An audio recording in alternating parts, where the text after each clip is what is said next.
Muy buenas tardes a los estudiantes, hombres y mujeres, a todos los que en esta tarde tan hermosa, tarde sanmarquina, nos acompañan. Quiero saludar al doctor Cabrera, vicerrector académico de nuestra universidad, al doctor Hidalgo, nuestro decano, al doctor Granados también, vicedecano, un director de investigaciones, entiendo también, y exministro, doctor René, saludos. A la licenciada Sara, doctora Sara, directora académica de la escuela, y con mucho afecto, aprecio y reconocimiento a nuestra querida Ruth Shade. Saludar a todo el cuerpo docente, a los directores y funcionarios académicos de nuestra universidad aquí presentes. Ciertamente que si en la terminología moderna, contemporánea, hablamos del turismo, pues hay una impronta, ¿no?, bien rápida de saber cómo también se retribuye como servicio en ingresos económicos. Y hemos aprendido a desarrollar indicadores para un poco mensurar el desempeño económico del sector. Hay un énfasis y por eso decimos la data que ustedes conocen. El turismo tenía una contribución del 3.9 del PBI en tiempo prepandemia, así como 4.5 millones de turistas, turismo receptivo, turismo internacional cada año. En el indicador de viajes o turismo interno se tenía superior a los 40 millones de viajes, pero al primer año de pandemia, por estas medidas, una de las más duras, ¿no?, para la lucha contra la epidemia, tuvimos una caída brutal de hasta 10 veces, ¿no?, el turismo internacional. 450,000 y apenas al primer año de pandemia, ¿no? El año pasado ha habido diríamos, inicio de recuperación luego de medidas rápidas también, fruto de la reacción epidemiológica sanitaria. Hoy a la fecha se sobrepasa 1.300.000 turistas internacionales y estamos alrededor de 15 millones del indicador de viajeros internos. Pensamos llegar a diciembre, sobrepasar el 1,5 millones de turistas y llegar por lo menos a 22 millones del indicador de turismo interno. Pero no solamente los indicadores reflejan realmente la realidad como quisiéramos, sino estaríamos felices de tener más de 75,000 millones de dólares de reservas internacionales. Estaríamos felices, pero si lo miramos dentro de las otras realidades, como la desigualdad del país, las brechas en educación, en salud, en vivienda, en bienestar, en desarrollo, realmente no corresponde empezar una pandemia con ni siquiera 130 camas UCI para más de 30 millones de peruanos. Hay que decirlo como es, un crimen. Entonces, claro que nos alegramos de la estabilidad macroeconómica. Estos 25, 30 años complejos, creo que necesitamos, como decimos, reafirmar lo que está funcionando de manera adecuada y reorientar. Ayer, que se celebraba el Día Mundial del Turismo, se ha acuñado una categoría que habla de repensar el turismo.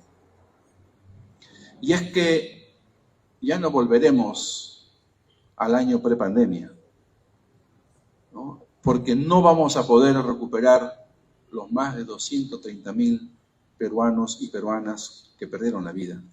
Nuestros padres, tíos, abuelos, maestros, amigos, compañeros.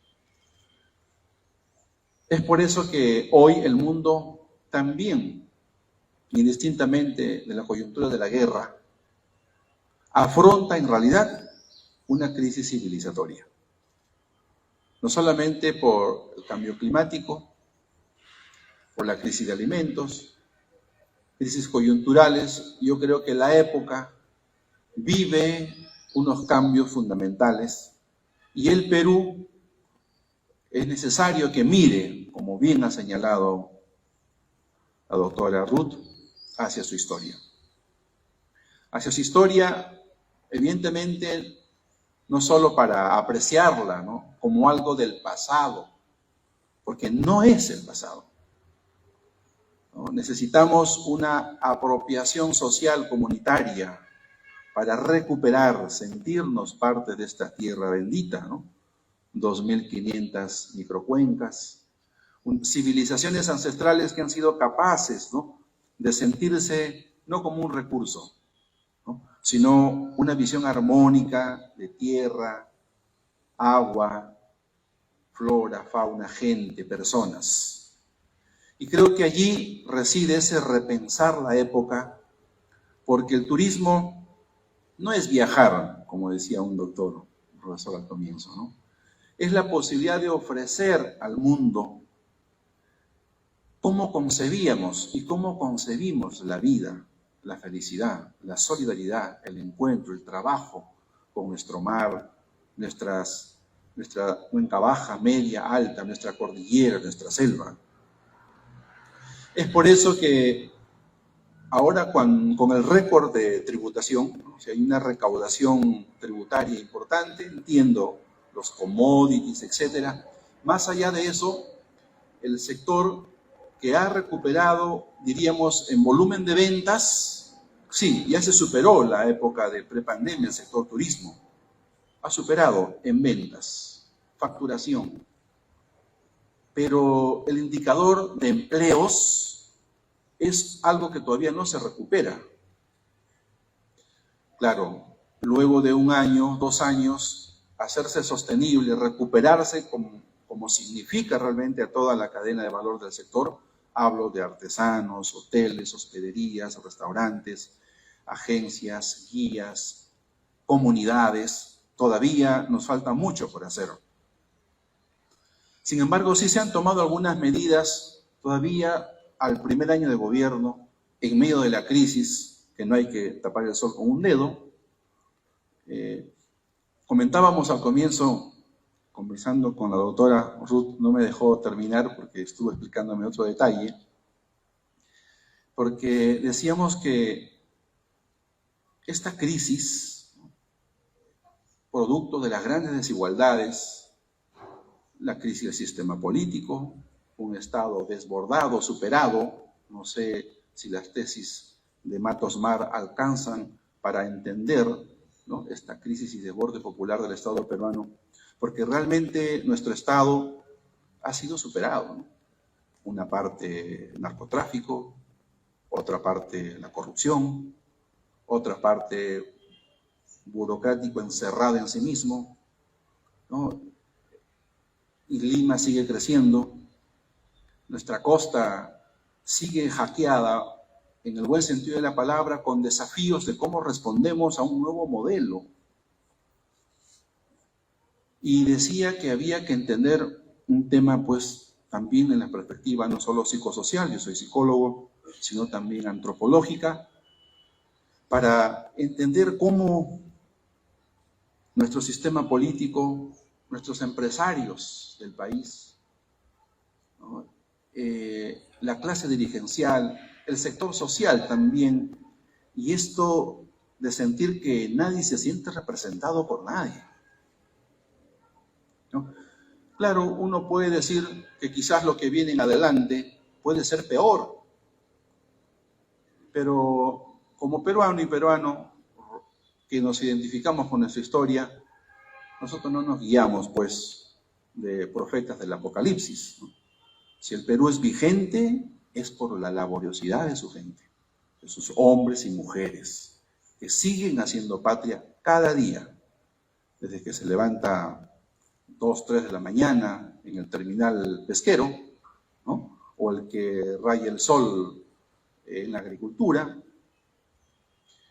Es decir, esta época sí nos tiene, yo diría, este ejército bien pensado, a esta generación que repiensa el turismo no solo en las categorías de empleo, ingreso económico o una profesión, sino con una espiritualidad tal que nos permita relacionarnos, interconectarnos, poner en valor, no solo hasta el año pasado, cerca de 500 recursos turísticos inventariados. Tenía el Perú como legado de los años anteriores de gobierno, cerca de 500 recursos turísticos.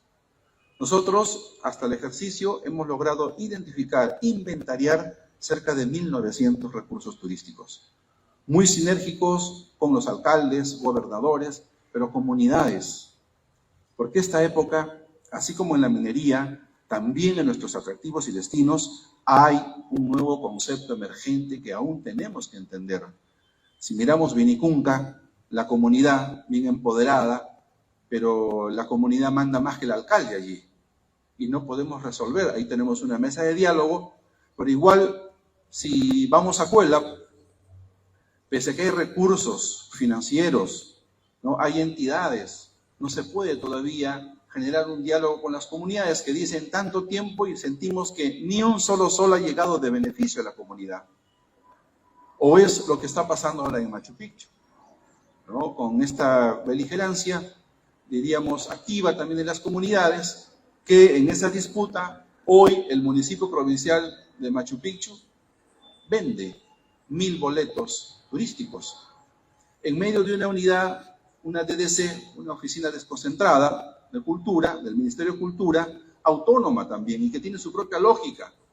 El ente rector no lo gobierna, ¿no? El plan Copesco, que surgió como un tema nacional, en Cusco existe una unidad ejecutora, un plan Copesco que no tiene nada que ver con el plan Copesco nacional, ¿no? Y es más, el plan Copesco nacional no puede intervenir en la región porque ya tiene una ejecutora específicamente que hace, que castiga, diríamos, presupuestalmente al Fondo de Desarrollo Turístico, ¿no? El boleto turístico. Es decir, los desafíos que tenemos son de generar políticas de Estado.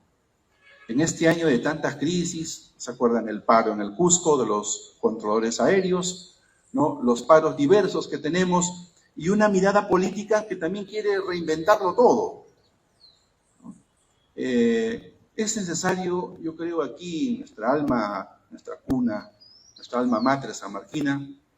Yo soy de promoción 88 de psicología, ¿no? Entender que sí necesitamos agregar más ciencia, más tecnología, más conocimiento a la gestión del Estado.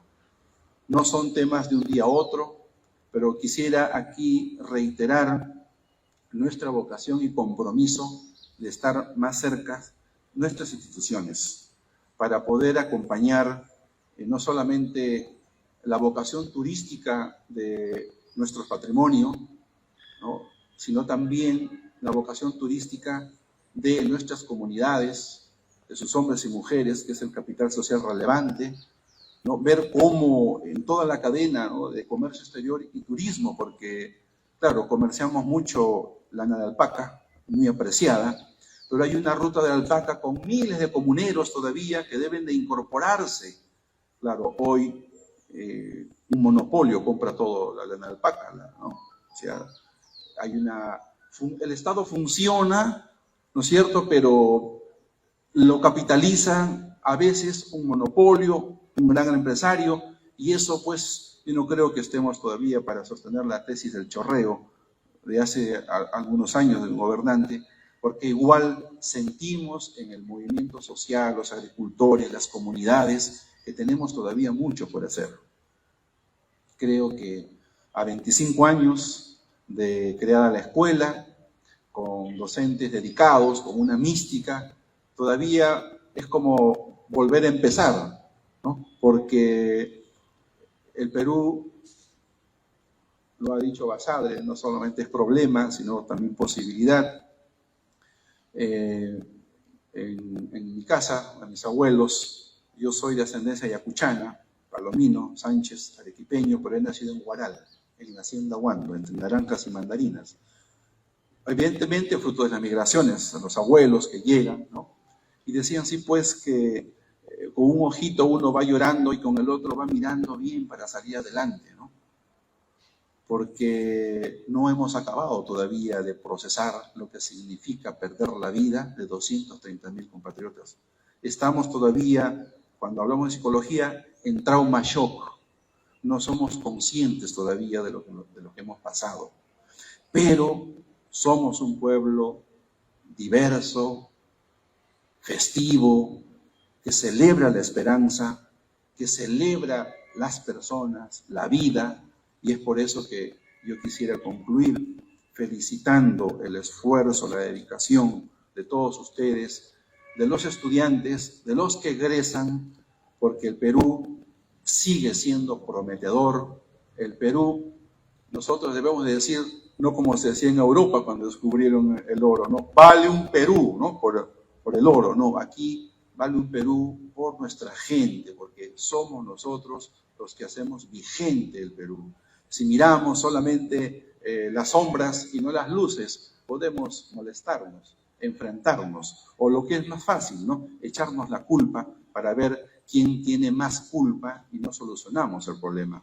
En psicología hemos aprendido a enfatizar no en la enfermedad, sino en la salud, en las bondades, en las potencialidades. Creo que así vamos a poder crecer mejor, desarrollar políticas de Estado, que el turismo no es solo un sector, sin mejores carreteras, sin seguridad ciudadana, sin mejores aeropuertos, sin una red de conectividad suficiente, no vamos a poder abordar estos desafíos. Sin investigación, sin articulación, hoy que estamos presidiendo la Comunidad Andina de Naciones como pro tempore, es una gran oportunidad de acercarnos, ni siquiera digo a otros continentes, ni siquiera en la región estamos integrados. Uno se va a las 3 fronteras, en Yepí, en Perú, Loreto, y miras de repente Leticia, un puerto maravilloso, un embarcadero, pero fabuloso. Nuestros vecinos tienen electricidad, tienen agua, tienen internet, tienen colegios, tienen hospitales. Los nuestros no tienen nada. De veras, no miento, no tiene electricidad, no tiene agua potable, no tiene un colegio. ¿Y van a decir que es problema de este año? Tenemos que mirar más allá. Estos 30 años tampoco se entienden con los 30 años si no incorporamos la agenda histórica que aún está presente y activa. Desde el gobierno, desde el ministerio y de nuestra labor de siempre, nosotros más bien asumimos responsabilidad para hacer eventos más recurrentes que acaben también en proyectos de investigación, en intercambios, en acercamientos importantes. Ahora en la Comunidad Andina de Naciones asumiremos también la presidencia pro tempore de la Alianza del Pacífico. Tenemos gabinetes binacionales prontos, urgentes. La otra semana es la sesión de la OEA aquí en el Perú. Yo creo que hay una oportunidad de poder establecer algunas acciones rápidas. Hay un acuerdo ya del puente aéreo entre Machu Picchu y el Salar en Bolivia. Lo mismo también estamos identificando los atractivos, no solamente es el sur, tenemos la Ruta Moche, Lambayeque, ¿no? Unos museos increíbles, ¿no? Que hay que ir refiriendo. Incluso hay iniciativas también para poner en valor el Gran Pajatén. Es decir, creo que hay inmenso trabajo para hacer. Yo los felicito. Creo que es muy bonito cumplir 25 años. Los desafíos se reafirman, se renuevan y estamos en una política de puertas abiertas para seguir desarrollando nuestro país. Que vive el Perú, que viva San Marcos.